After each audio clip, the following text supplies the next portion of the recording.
Analika na tonga la mouika vous faire le chef d'orchestre. Le chef d'orchestre. Papa. Papa, je te dis, tu vois le musicien là. Ce sont de rares musiciens. À côté d'un studio, Miguel Ayembi témoin na épée à jouer contre ta mission on a disque. Abandé la raté. Bazaye héritier. Bazaye héritier. Il y aura nostalgie. Bazaye héritier. Arrêtez la musique. Arrêtez. Katazoba. Big up la famille. Big up, big up, big up, big up. En tout cas, Mbote Belé, bonjour et Belé, place Bolanda Bisso. Tebi que bosé Belé, Liboso, ya Bollywood TV devant vos laptops, devant vos téléphones, vos écrans, téléviseurs. En tout cas, Mbote Belé na baïbanso, bazwami, baza disposé à Rolanda Bisso na minute oyo. Bollywood TV, votre chaîne YouTube préférée, votre chaîne de référence. Katazoba, la chronique Intello, faite par Igel Roumen, la maman des aiglons. Bissouana Touzali Kaka, toujours présent, toujours d'attaque, toujours au poste. On revient avec un nouveau numéro et c'est un plaisir. Nous sommes ensemble, il n'y a pas de souci. Arrêtez la musique! Arrêtez quoi?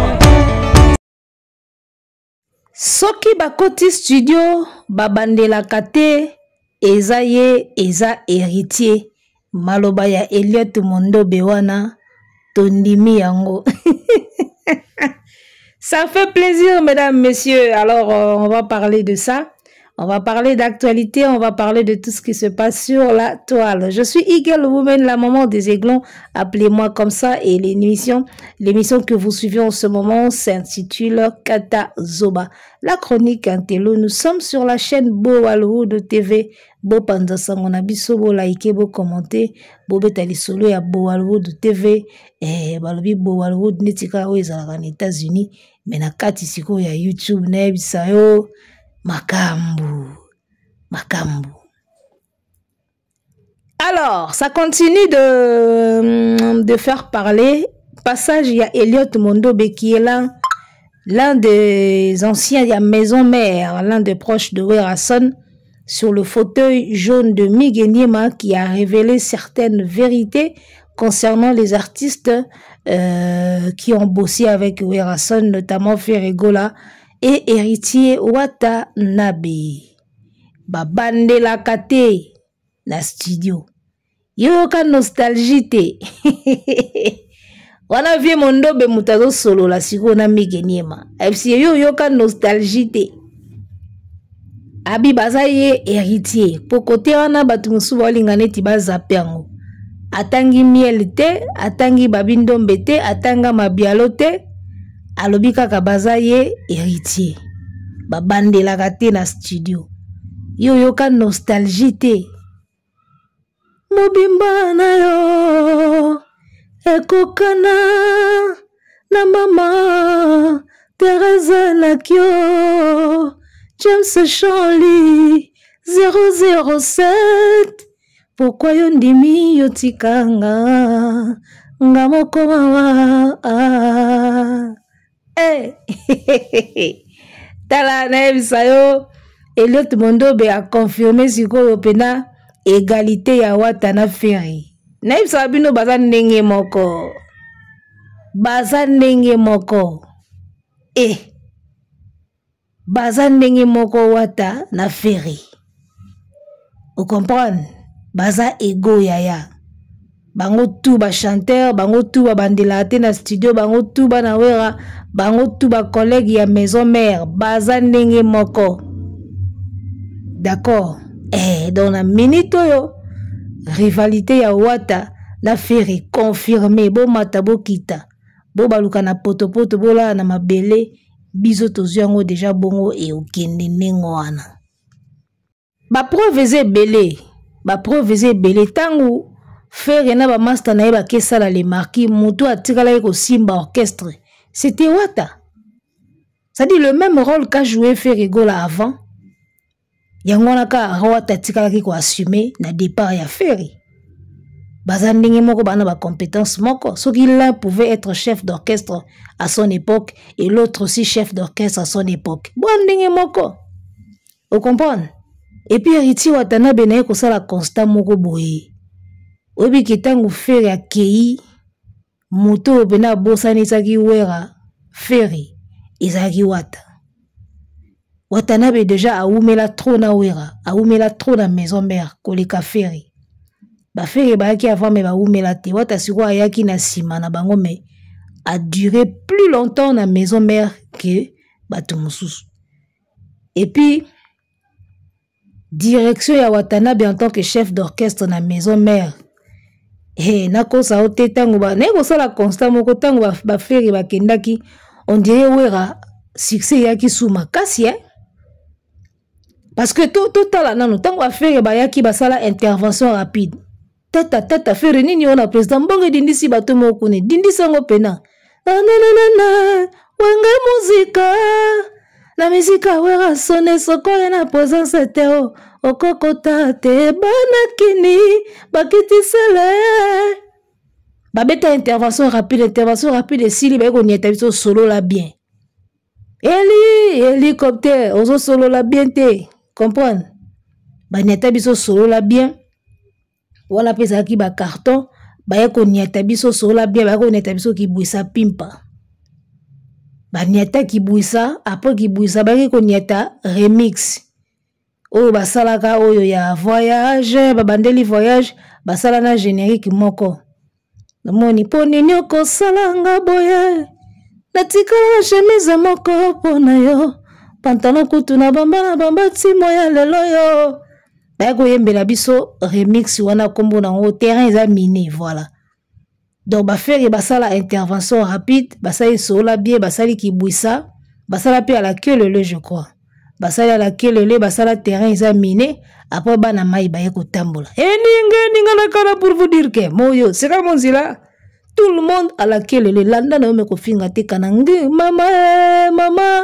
maman nzoto nanga maman je crois à la queue le lundi zaki lo kasuka po bakabwana. Donc 4 albums na maxi single moko. Wana ba feri na ba bill. Siko remarqué ka tangu bango ba kei. Wata sikoyo atikali na wera na commande. Arrêtez la musique. Arrêtez ko. Wate ko tikala na wera en tant que chef d'orchestre na biso maison mère on dirait mataki lisu makasi.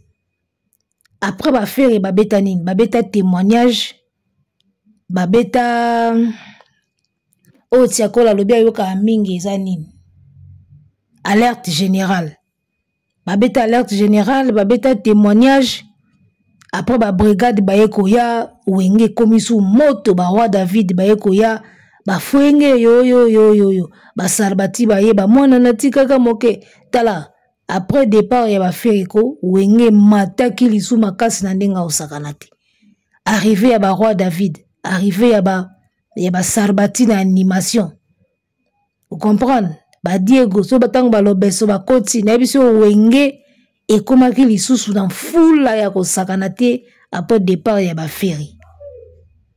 Donc na minute oyo Héritier Watanabe, si on peut le jeter des fleurs pour Narolobaki, il a fait traverser maison mère de belles périodes. Il y a musique.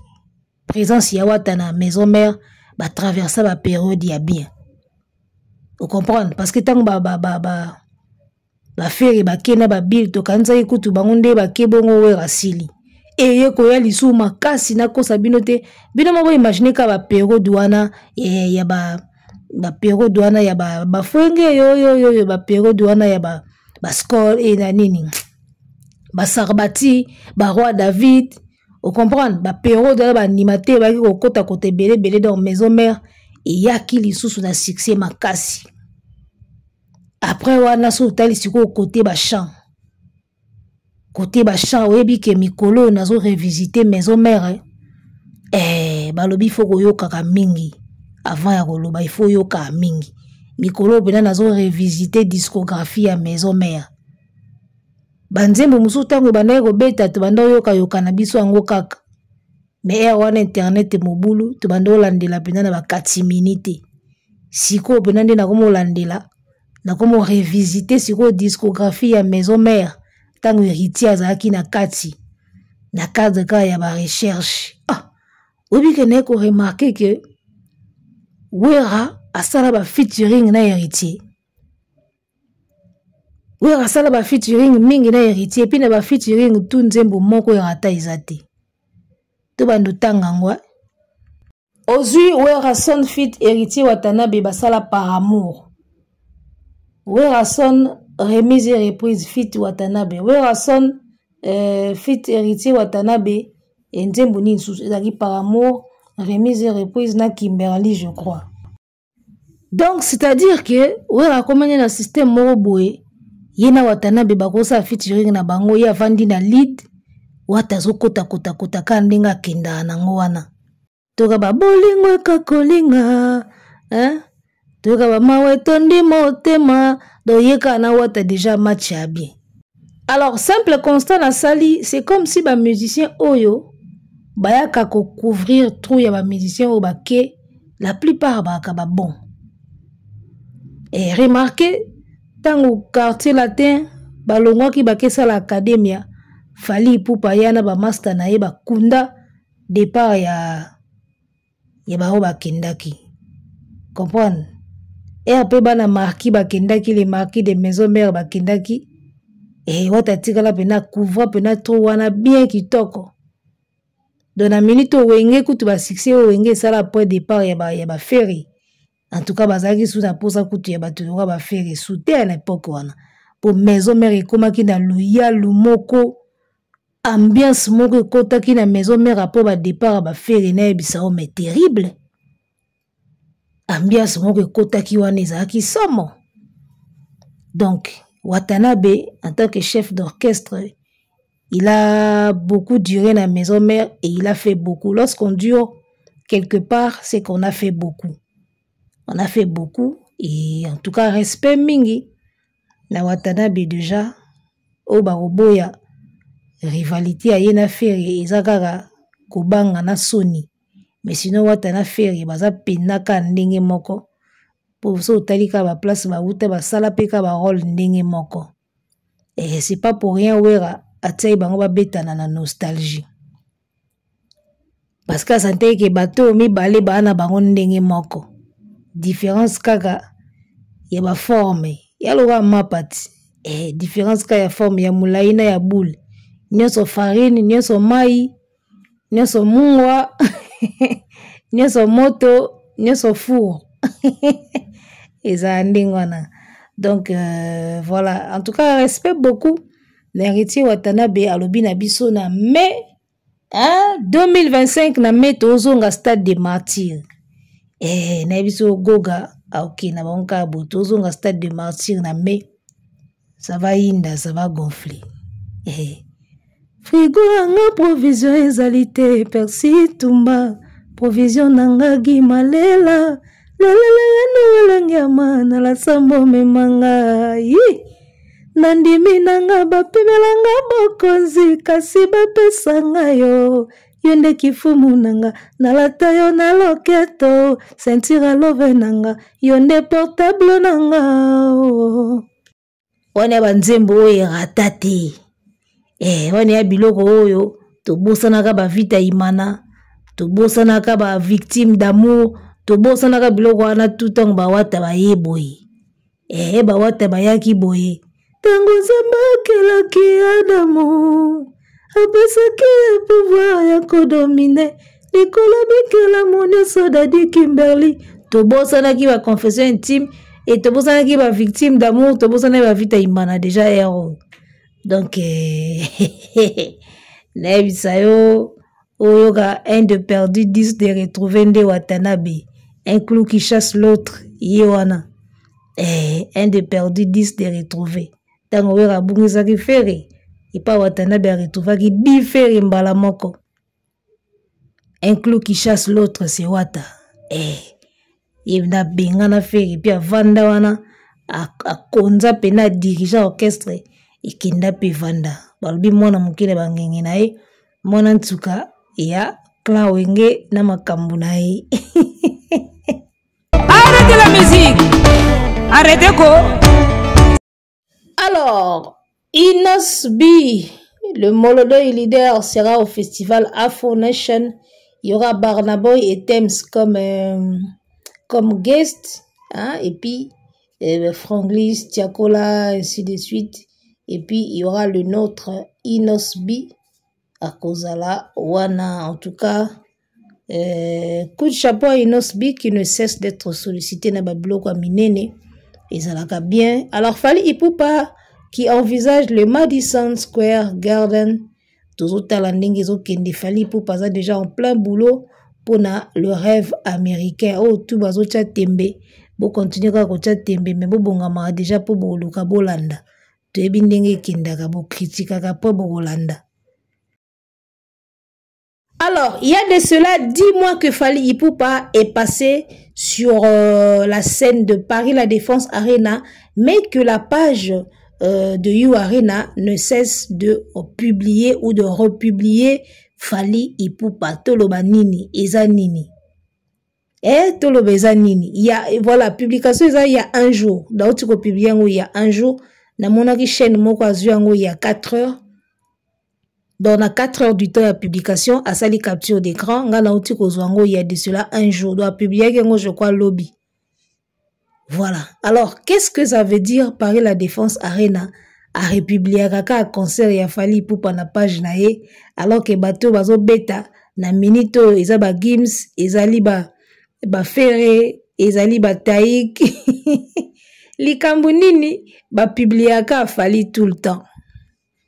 Bisoté Paris La Défense Arena yemoka publié alors il y a 10 ans Fally Ipupa remplissait Paris La Défense Arena, de nombreux guests étant présents pour l'occasion, notamment Taïk qui fera son retour en solo dans la plus grande salle d'Europe le 30 novembre 1er décembre. Donc voilà, pour nous annoncer Taïk ba bandina na Fally Ipupa abo ba koti na Taïki oya robeta kala mingi ti awa ba publia kaka Fally na page ba golo balingaka boete You Arena ba Romain balingaka boete mutu azobeta kuna azali so bino bozongisaka image à Fally au moins quand la salle est fière ya spectacle o ba produisa qui ba kotika ko publier ngote. C'est-à-dire que bazalaka fier na événement au Fally a salé la bango na You Arena. C'est-à-dire que ce qu'on moni salle eza ko arrêter te ko publier bon c'est que ba sepela na événement wana ba mona que c'était à la hauteur, c'était bien, c'était réussi. Alors, la page BET vient de publier la photo de Fally Ipupa et Jim Jones. Jim Jones bango wana bakomi Bandal X Harlem wana biti muté publié bongo tente promo yago tala biti a publié photo à Fally yom tozolo ba que le rêve américain n'existe pas on na âge au Fally azo croire encore na rêve américain binonde tembe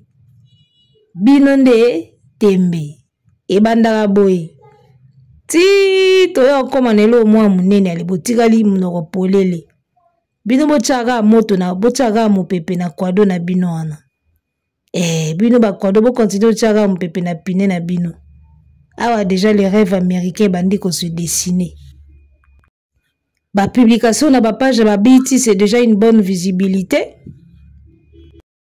et puis You Arena qui ne cesse de publier Fally beaucoup taka na page à You Arena boko mona pena azongisa ango kaka. Dernièrement, on a qui extra vidéo. Awa yeli susu.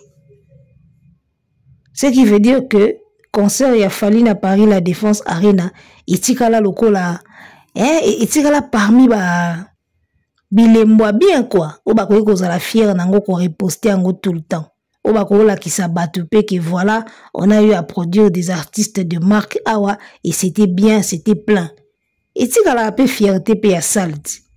Yo kanisi tango sala ka ba événement soki événement isimbi na mokolo sala pe asepela kati ayebi ke soki zo simba boye batu misusu pe ba kozala pe na posa ya ko solliciter sala na ye omoni batu pe bakopesa ye pe bafélicitation parce que bozo produit ba événement oyo ezozala à la hauteur. Vous comprenez? Et alors salle de fête baluwa ngo te moko nango ozala na souci. Salle de fête mais baluwa ngo ka pona bablo moko boya mike mike. Yo zozela ba fête pena minene pena ya kafu kafu esala mawana mais ba oyeluka ba cop moko boya mike mike mike. Alors que soko sali salle de fête na yo bazo yelo pena ba marché ya ba grande fête pena ya minene na yo mo mokolo salle pe ozala nesengo. Bando poster ba fête wana po ba mona ki danger et yindaka pe pa na yo. C'est ce que fait Paris La Défense Arena. Baotika a publié Fali le loté parce que c'était un événement qui a marqué. Donc binonde sikoyo bakabase le bosala effort bozala à la hauteur. Soki bosali yu arena na bino eza à la hauteur ti. Bakotiela ka bino ka Fali tout le temps.